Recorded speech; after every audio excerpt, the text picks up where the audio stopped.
छत्तीसगढ़ की भूमि भिलाई में हमको आने का सौभाग्य मिला। यहाँ हम 5 दिवसीय हनुमान जी का चरित्र हनुमान चालीसा पर कथा सुनाएंगे। 1 दिवसीय दिव्य दरबार लगाया जाएगा। अभी 18 दिसंबर से एक अद्भुत महापुरुष छत्तीसगढ़ की भूमि में हुए, एक अद्भुत संत हुए जिनके जयंती का पावन पर्व चल रहा है। गुरु घासीदास जी महाराज, जिन्होंने एक अद्भुत नारा दिया था, मनखे एक समान, उनको भी स्मरण किया जाएगा। इस कथा में सामाजिक समरसता हेतु दिव्य भव्य आरती में सभी वर्गों के लोगों को मंचों पर आने का शुभ अवसर मिलेगा। इस कथा से हिंदू एकता के प्रण संकल्प को बार बार दोहराया जाएगा।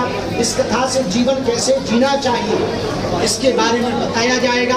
हनुमान जी से क्या क्या सीख है इस बारे में बताया जाएगा।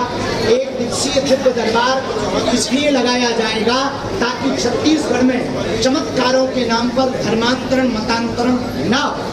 ये हमारा सौभाग्य है। हमको पुनः छत्तीसगढ़ की भिलाई में, दुर्ग जिले के अंतर्गत, जो शिक्षा की नगरी है, विद्या की नगरी है, जो इंडस्ट्री की नगरी है, जो हमारे भिलाई है, अद्भुत, हमारी भिलाई अद्भुत है, जहाँ पूरे देश में सबसे ज्यादा IIT के बच्चे चुने जाते हैं, वो भिलाई से चुने जाते हैं। बाकी पत्रकार को जो खुजली हो चिकित्सा कर सकता है। महाराज जी सतीश बाबू बोल रहा हूँ मैं। हेलो महाराज जी, सतीश बाबू बोल रहा हूँ। पत्रकार जी का माइक तेज है, हमारा मेरा समान। मैं सतीश बाबू बोल रहा हूँ। आप संविधान को मानते हैं कि नहीं? क्योंकि आप हमेशा हिंदू राष्ट्र बनाने की बात करते हैं, और चूंकि भारत धर्मनिरपेक्ष राष्ट्र है, क्या करिए? देखिए, हमारे पूर्वजों ने संविधान स्वीकार किया, उसके प्रति हमारी निष्ठा है, श्रद्धा है। एक हाथ में संविधान, दूसरे हाथ में गीता और रामायण, इस आधार पर जीवन जीने वाले हैं हम। संविधान के प्रति हमारी अति श्रद्धा है। जिस संविधान का प्रारंभ राम दरबार के चित्र के साथ हो, ऐसा संविधान हमारे भारत का है। डॉक्टर भीमराव अंबेडकर जी की है रचना, उनकी पूरी टीम की है रचना। हमारे भारत की व्यवस्था को चलाने वाला, जीवन के लिए 2 चीजें जरूरी है, व्यवस्था और आस्था, दोनों संविधान में है। आस्था में राम दरबार है, व्यवस्था में संविधान के नियम है। इसलिए हम संविधान को पूर्ण रूप से मानते। दूसरी बात, तुमने कहा हिंदू राष्ट्र, तो हिंदू राष्ट्र संविधान विरोधी नहीं है, क्योंकि हम कागजों पर हिंदू राष्ट्र नहीं चाहते हैं, लोगों के दिलों पर चाहते हैं। धन्यवाद।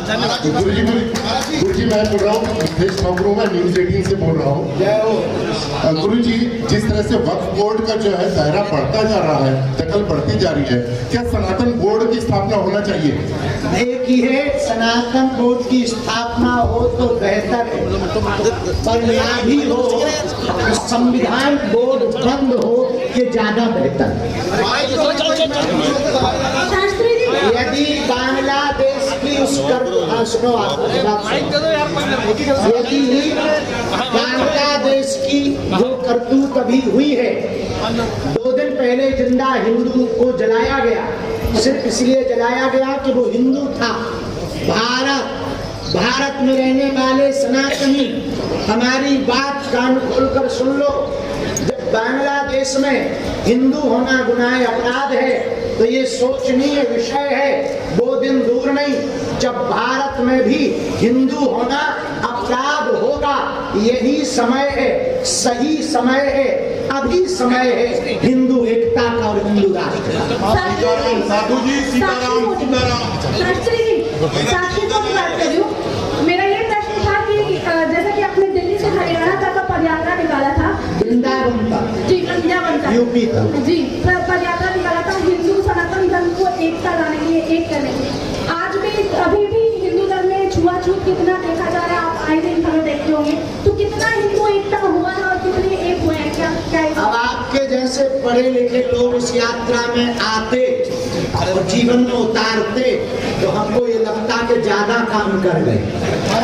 अभी भी सवाल बना हुआ है, ये हिंदुओं का दुर्भाग्य है, और जातिवादी विचारधारा के लोगों को हम एक ही बात कहेंगे, देश की उन्नति जातवाद से नहीं राष्ट्रवाद से होगी। गुरु जी प्रणाम, मैं हितेश शर्मा बात कर गुरु जी गुरु जी प्रणाम, मैं हितेश शर्मा हूँ जी टीवी से, जी न्यूज से।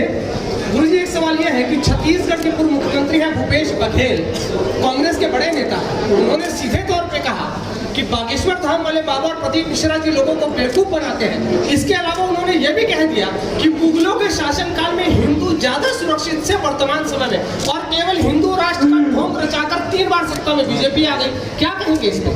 देखिए, नेताओं के बयानों पर हम जवाब नहीं देते क्योंकि हम नेता नहीं हैं, पर फिर भी हम एक बात जरूर कहना चाहेंगे कि हिंदू जोड़ना, हनुमान जी की भक्ति का प्रचार करना, राष्ट्रवाद के प्रति जगाना यदि अंधविश्वास है तो जिन्हें ये अंधविश्वास लगता है उन्हें देश छोड़ देना चाहिए।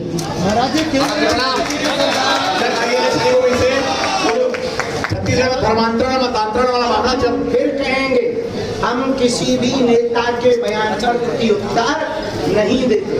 छत्तीसगढ़ में जो लाशों को उखाड़ा कर धर्मांतरण होने के बाद आपस में परिवार टूट रहे हैं, तो उनके लिए कैसे आप एकता में पिरोने का कुछ मंत्र देंगे? देखिए, अब वर्तमान में तो छत्तीसगढ़ का हिंदू जगने लगा है और हम छत्तीसगढ़ लगातार आ रहे हैं। कालांतर में सरगुजा जसपुर में कथा की जाएगी, जहां एशिया की लार्जेस्ट चर्च है उसके सामने ही मंच लगाया जाएगा। बहुत बढ़िया। माननीय मैं पवन केसवानी राष्ट्रकोष से बोलो जी। ये छत्तीसगढ़ में जो धर्मांतरण बढ़ते जा रहा है उसको लेकर आपने पहले कहा था कि घर वापसी आप करवाएंगे और आपकी पहल छत्तीसगढ़ के लिए खास तौर से होगी, तो इस पर आप क्या पहल करने जा रहे हैं? क्या कोई धर्मांतरण के कारण समझो, पहले अशिक्षा, अंधविश्वास, आर्थिक तंगी, 3 कारण है धर्मांतरण के। अशिक्षा के लिए शिक्षा की जागृति की आवश्यकता है, आर्थिक तंगी की निवृत्ति के लिए सामर्थ्यवान समर्थ हिंदुओं को, गरीब हिंदुओं को गोद लेकर, गांव को गोद लेकर उनकी मदद करनी चाहिए। और अंधविश्वास के लिए तो हम बैठे ही हैं, तब तक दरबार लगाएंगे जब तक लोगों का भरोसा हनुमान जी के प्रति दृढ़ नहीं हो जाए। साधु जी सीताराम, सीताराम इधर, साधु जी सीताराम। मेरा निवेदन ये है थोड़ा सा व्यवस्थित हो जाए। क्या है पीछे? नहीं, पीछे हमारे साथी लोग और हैं, आपसे निवेदन हम थोड़ा वो कर लेते हैं। अरे प्रश्न उत्तर तैयारियां कहाँ होगी, कब होगी, इसकी सूचना आगे दी जाए। लो पूछो सनी भैया, पूछो। दोनों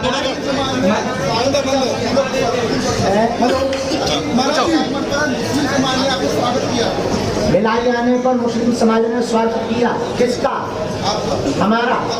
बहुत धन्यवाद है, कोई दिक्कत नहीं है, अच्छी बात है, वो भी हमारे हैं। इस देश में जन्म लेने वाला सब सनातनी है, सब हिंदू है।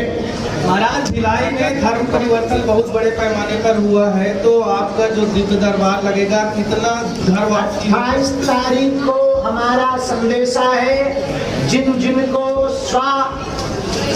स्वभाव से, स्वेच्छा से मन में सनातन के प्रति जागृति हो, सही समय भिलाई में आ गया। 28 तारीख को दरबार के मंच पर घर वापसी कर सकते हैं।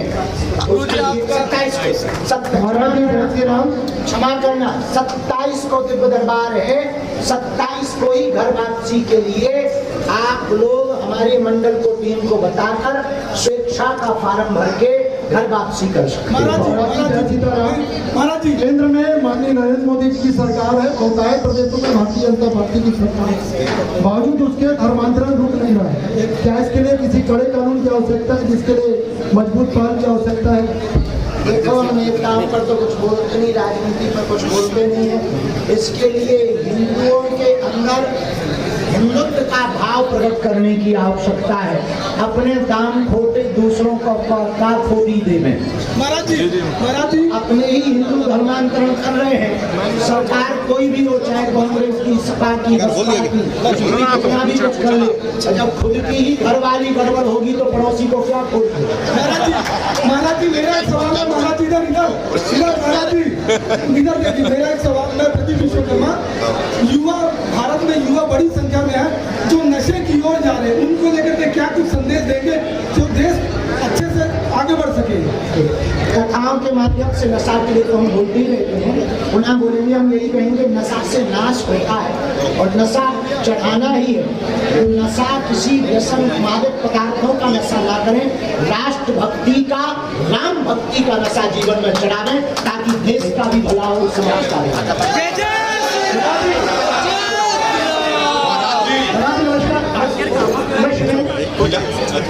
महाराज जी यहाँ, महाराज जी एक विषय है, आप इतना कार्य कर रहे हैं, स्वतंत्र यात्रा निकाल रहे हैं, हिंदू एकता के प्रयास कर रहे हैं, पर गौ हत्या पर लगातार प्रतिबंध लगाने की बात कही जा रही है। हिंदू राष्ट्र में बनेगा, देखो हिंदू राष्ट्र कब बनेगा? जब गाय माता बचेगी, गौ माता राष्ट्र माता होगी, तभी भारत हिंदू राष्ट्र है। गुरुजी, ये आपको व्यवस्था मिलता है तभी आप कर पाते हैं कथावधक की पुलिस व्यवस्था मिलने पर ही कि नहीं कर पाते हैं? जैसे बिलासपुर में आप गए थे तो वहां आप उतर नहीं पाए, तो पुलिस व्यवस्था प्रशासन के ही दम पर चलते हैं कि आप अपने दम पर भी चलते हैं? हम बजरंग बली के दम पर चलते हैं, बालाजी के दम पर चलते हैं, कानून के हिसाब से चलते हैं, क्योंकि नियम तोड़ने का अधिकार हमें या किसी को नहीं। क्या आप बिलासपुर गए थे तो उतर नहीं पाए, इसलिए प्रश्न? अरे भाई, तो किसी को चोट कर जाए तो क्या चाहे तो दंगा हो जाए हमारे तरफ। महाराज जी फिलहाल इस बात सुनिए, पत्रकार बिरादरी की ओर से प्रणाम आप स्वीकार करें, और कथा के बारे में क्या कहना चाहेंगे जरा बता दीजिए। राकेश भैया जो लोग कथा करवा रहे हैं, अति प्रिय शिष्य गुरु भाई, इनके पूजनीय पिताजी हमारे पूज्य गुरुदेव भगवान धर्म चक्रवर्ती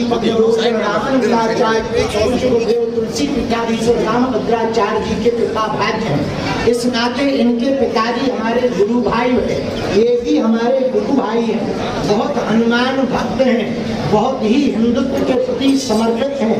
इन्होंने जो संकल्प लिया अद्भुत लिया, बहन सरोज ने जो संकल्प लिया अद्भुत लिया, सब पूरे बागेश्वर धाम मंडल में यह जो सौभाग्य हमें हमारे लिए मिला है भिलाई आने के लिए, इसके लिए हम अति प्रिय शिष्य श्री राकेश पांडे जी को बहुत बहुत साधुवाद दे रहे हैं। इस कथा से इस क्षेत्र में हिंदुत्व का प्रचार होगा, हनुमान भक्ति का प्रचार होगा, धर्मांतरण करने वालों की ठटरी और गठरी बनेगी।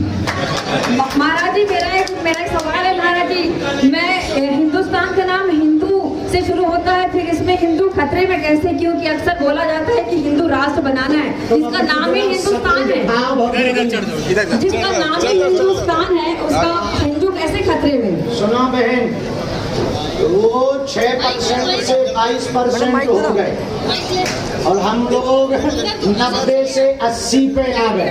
अब भी तुम्हें खतरा नहीं लग रहा है तो पक्का है तुम बांग्लादेश वाला नक्शा देख करके ही खतरा मानोगे। जब आपकी बहन बेटी लो जिहाद में फंसेगी तब आप खतरा मानोगे। ये बड़ा पुराना मानना, कहने का बहुत सीधा है, आपके लिए नहीं कह रहे। ये बात हमने जिनकी तरफ से आपने प्रश्न किया उन प्रश्नकर्ताओं को कह रहे हैं कि हम 9 राज्यों में अल्पसंख्यक हो गए हैं, अब आगे हिंदुओं को बचाना है, तो हर हिंदू को सनातन एकता पर जोर देना ही होगा। इसी के साथ अब हम कथा के लिए जाएंगे। सब लोग 3 बजे से 6 बजे तक कथाओं में पहुंचे। दरबार 27 तारीख को लगाया जाएगा। श्री राकेश पांडे जी, बहन सरोज पांडे जी को बहुत बहुत साधुवाद। एक दिन